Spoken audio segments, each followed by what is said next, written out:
ડાકોર મંદિરમાં મનોરથના ભાવ વધારવાનો મામલો.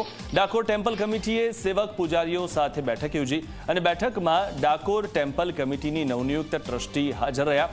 ટ્રસ્ટી ગિરીશભાઈ દાણીએ સેવક પૂજારીઓ સાથે આ બાબતે ચર્ચા કરી. ટ્રસ્ટી ગિરીશભાઈ દાણીએ મીડિયાને જાણકારી આપી છે મનોરથના ભાવ વધારો 2 મહિના માટે સ્થગિત કરાયો છે. આ ભાવ વધારો ડાકોરના વિકાસ માટે કરવામાં આવ્યો હતો. સેવક પૂજારીએ કહ્યું, ટ્રસ્ટીને કંઈ જ ખબર નથી. 2 મહિના બાદ ભાવ વધશે તો ભૂખ હડતાલ કરીશું, તે વાતનો પણ ઉલ્લેખ તેમણે કર્યો છે.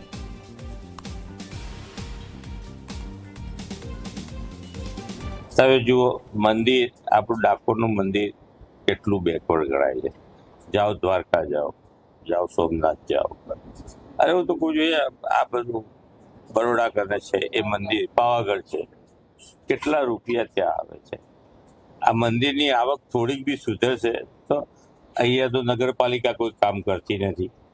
બહાર નગરપાલિકાનું કામ બી આપણે ઉપાડી લઈએ ને ડાકોરે થોડું ચોખ્ખું બનાવીએ તો પબ્લિકને આવવાનો મૂડ છે. એટલા માટે મેં તો બધું કરેલું છે.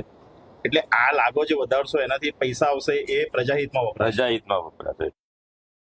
આ પૈસા ડાકોરના વિકાસમાં નથી. ડાકોરના વિકાસ માટે યાત્રાધામ વિકાસ બોર્ડ છે, ડાકોર નગરપાલિકા છે, સરકાર છે, એ લોકોને સોંપેલું છે. એની ગ્રાન્ટો અવારનવાર આવતી હોય છે. એટલે ડાકોરનો વિકાસ એની જાતે ખાલી એમનું ધ્યાન દોરવાનું છે મંદિરે, ના કે મંદિરનો ખર્ચો મંદિરની બહાર કરવો જોઈએ, જેથી કરીને લાગો વધારવાની જરૂર પડી.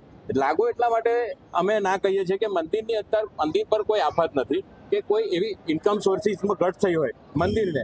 એટલા માટે મંદિર જેમ યથાવત ચાલતું હતું અને બરોબર આગળ ચાલવાનું જ છે અને આવકનો કોઈ ઘટાડો નથી. કેમ કે અમે પગાર પૈસો લેતા નથી, સ્કીમની અંદર ઉલ્લેખ નથી અમારા પગાર પૈસાનો.